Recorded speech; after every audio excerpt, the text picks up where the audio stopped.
दशरथ जी ने कूप भवन में भररात कैकेयी को समझाया। अंत में यहाँ तक कहा कैकेयी भरत को ही राजा बनाऊंगा, लेकिन एक वरदान तुम लौटा लो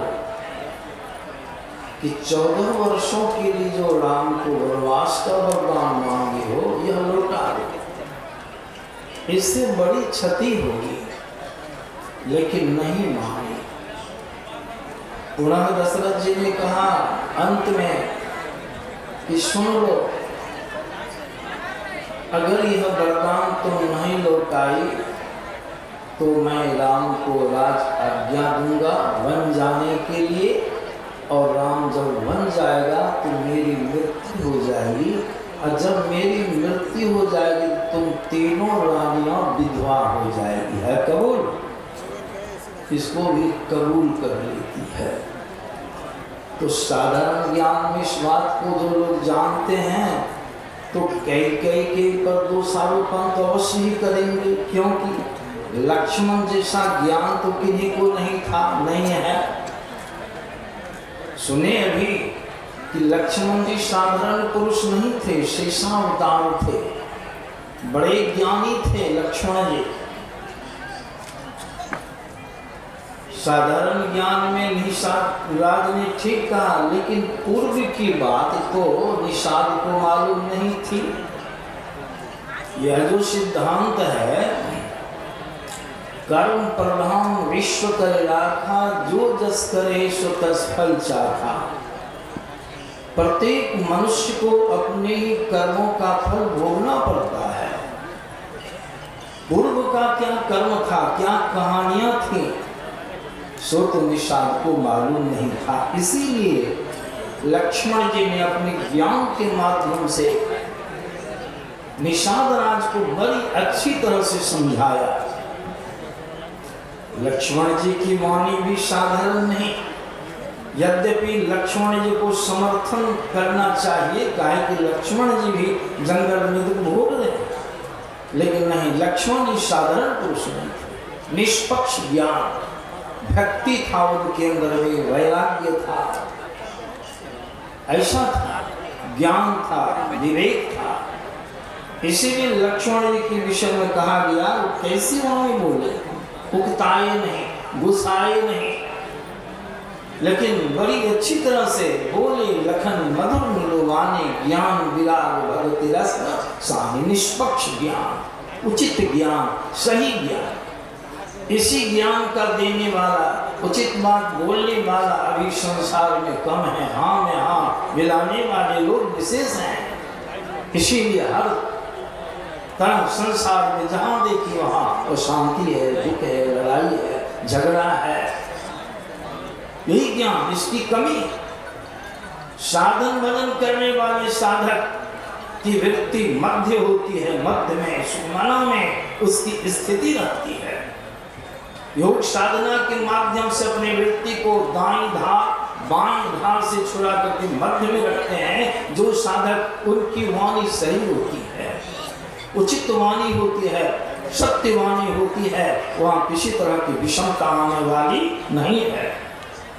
लक्ष्मण जैसे पुरुष थे, इसलिए उन्होंने कहा को सुख दुख कर दाता, निज कृत्य कर्म भोग सुनो। अभी सुन रहे थे 3 तरह के कर्म होते हैं। अभी हम लोग सत्संग कर रहे हैं, वर्तमान समय में सत्संग कर रहे हैं। इस कर्म को हम क्रियमान कर्म कहते हैं। ये क्रियमान कर्म सत्संग हो रहा है, समय भी बीत रहा है, समय के साथ हमारा जो कर्म आगे बढ़ता है। आगे कहाँ जाता है? इकट्ठा होता है, जमा होता है, संग्रह होता है मन में, उसी को संचित कर्म कहा जाता है। जो कर्म आप कर रहे हैं, समय के साथ कर्म आगे जा रहा है, जिसको कहते कर्म का बोना, वो बो रहे हैं, आगे जा रहा है, मन में इकट्ठा हो रहा है, मन में जमा हो रहा है। और समय जब आएगा, समय आने पर वही जो संचित हो रहा है, संचित, वही संचित में से जो कुछ आप भोगिएगा, हम भोगेंगे, उसी का नाम है ये प्रारब्ध। तो आपका क्रियामान कर्म जैसा होगा, संचित तो वही होगा, अब भोग कौन होगा? वही होगा। इसीलिए उन लोगों का संचित कर्म था, प्रारब्ध क्रियामान संचित कर्म था, भोग का समय आ गया। क्या संचित था? अभी सुने, जान करके नहीं, धोखा धोखी में दशरथ जी ने श्रवण कुमार की हत्या किया था, शिकार के चस्का में पड़ करके। परिणाम क्या हो? वह समय आ गया भोगने का। सीता जी पूर्व में एक गर्भवती सुगी को पिंजरा में बंद करके रखी थी, उसका भी प्रसंग है। समयाभाव के कारण वह प्रसंग सुनाने का समय नहीं है। सुगी की मृत्यु हो जाती है, सुगी पति के विरह में, सुगा के विरह में आकुल व्याकुल होकर के प्राण त्याग देती है। यह सीता जी का क्रियामान कर्म वही संचित हुआ, अब समय आ गया भोगने वाला। पति का विरह, जंगल जाने में देखे ना, सुने ना, रामचंद्र जी जंगल नहीं आते, दशरथ जी का प्राणांत कैसे होता? सीता जी का कर्म फल हुआ, भोग का समय आ गया, रावण ने सीता जी का हरण किया। उसी सुगी के कर्म के कारण, मृत्यु के कर्म के कारण सुगा ने विश्राम दिया, सीता जी को भोगना पड़ा। प्रत्यक्ष है। रामचंद्र जी भगवान ने नारद जी को विवाह करने में, उनकी रक्षा के लिए, ब्रह्मचर्य जीवन, संन्यास जीवन की रक्षा के लिए, उनके कल्याण के लिए संपूर्ण रूप तो अपना दे दिए, लेकिन मुंह बना दिए बंदर वाला। नारद जी सभा में गए, सुंदरता में कमी नहीं थी, लेकिन मुंह ही गड़बड़ था उनका। शादी नहीं हुई। भगवान विष्णु को वरण करती है, वह विश्वमोहिनी, शादी नहीं हुई। नारद जी को जब मालूम हुआ शिव जी के दूत के माध्यम से, तो नारद जी बहुत क्रुद्ध हो गए। भगवान ने तो उनका कल्याण के लिए ऐसा किया, रक्षा के लिए, लेकिन उन्होंने श्राप दे दिया और उनके श्राप को भगवान ने स्वीकार कर लिया, स्वहस्त स्वीकार करके अपने को कर्म के बंधन में बांध लिया। श्राप क्या था? जिस तरह से मैं नारी के विरह में विरही रहा, व्याकुल रहा, तुम भी हे विष्णु मेरे साथ धूर्तता किया है, मैं तुम्हें श्रापित करता हूँ, तुम भी नारी के विरह में विरही हो जाओ। जिस तरह से मेरा मुंह बंदर का सा बना दिया, बिना बंदर की सहायता लिए तुम्हारा एक भी कार्य पूर्ण नहीं होगा।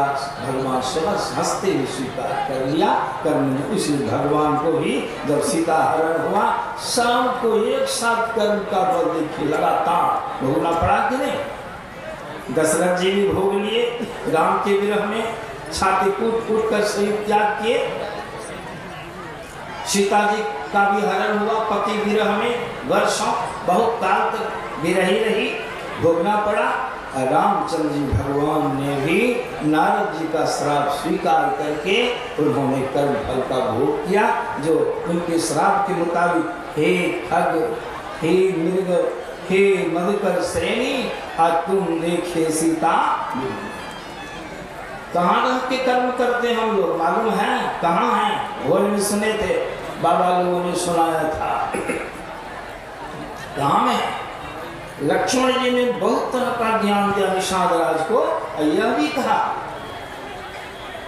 मोह निशा सब शोभ निहारे, देखे सपन अनपढ़। मोह निशा सब पढ़े लिखे अनपढ़, विद्वान अविद्वान, धनी गरीब, हिंदू मुसलमान, बड़े बड़े पद पर प्रतिष्ठित रहने वाले, चाहे कुछ बन के संसार में रहिए, लेकिन है कहाँ में? देख कहाँ में निवास है? तो कबीर साहब की वाणी में आपने श्रवण किया, मोह ये एक तो अंधेरी कोठरी जामे देर न बाती हो, गैया पकड़ी जब ले चले कोई संगीना साथी हो। कहाँ में? अंधकार। वही है मोह की रात, अज्ञान की रात। सब कोई सोए हैं, मतलब हम समस्त मनुष्य अंधकार की कुंड में पड़े हैं। अब देख ही सकता, मर जाना, विवाह होना, कोई दुर्घटना का घट जाना आदि आदि जितनी भी चीजों को देख रहे हैं, इसे लक्ष्मण जी ने कहा देखिए सुनिए सुनिए मनमानी, मोह मूल परमारथ, सब अज्ञानता की जड़ है। अभी हम लोग शुद्ध अवस्था में दोनों आत्माओं के मध्य में हैं, हम लोग का ज्ञान साधारण ज्ञान है।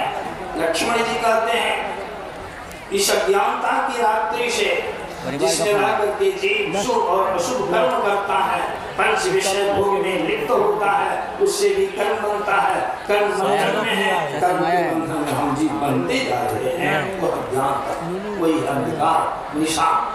संत लोग कहते हैं लक्ष्मण जी ने बड़ा सुंदर संकेत किया, देखिए सबल अनेक प्रकार, यही जग जामिनी जागरी जोगी, यही जग जामिनी संसार लाती है। जो जगह हैं उनका कथन है, जो अंधकार से ऊपर उठ गए हैं उनका ज्ञान है।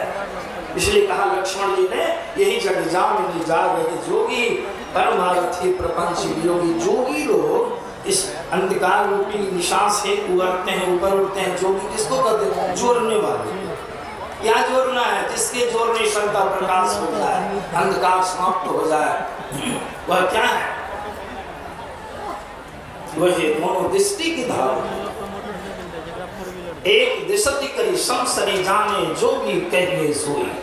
जो इस दृष्टि जो की क्रिया करते हैं, दोनों दृष्टि की धारों को मिला लेते हैं, मिल जाने से का प्रकाश हो जाता है, मोह निशा समाप्त हो जाती है। उस साधक की गति कहाँ हो जाती है? पूरी अवस्था ब्रह्मांड प्रकाश मंडल। यही हुआ, यही जग जामिनी जागही जोगी, परमार्थी प्रपंच वियोगी। सारे प्रपंचों से वियोगित हो जाते हैं। और जानिए तब ही जीव जग जागा, जब सब विषय विलास विरागा। कैसे जानिएगा कि जग गया? कहाँ से पहचानिएगा? साधन में कोई कितना आगे किसी की पहचान है, लेकिन लक्ष्मण जी ने थर्मामीटर दिया। जानिए तो वही जीव जग जागा, जब सब विषय विलास विरागा। जब सभी विषयों के भोग से, पंच विषय भोग में जो लिप्त हैं हम, उस सबसे मन में बैराग हो जाए। अलगाव हो जाए, विषय भोग तुच्छ लगे, समझ जाए कि जग गया है, जग गया है। हमारे यहाँ विद्यार्थी रहता था, जगाने पर सीधे गेट के बाहर हो जाता था।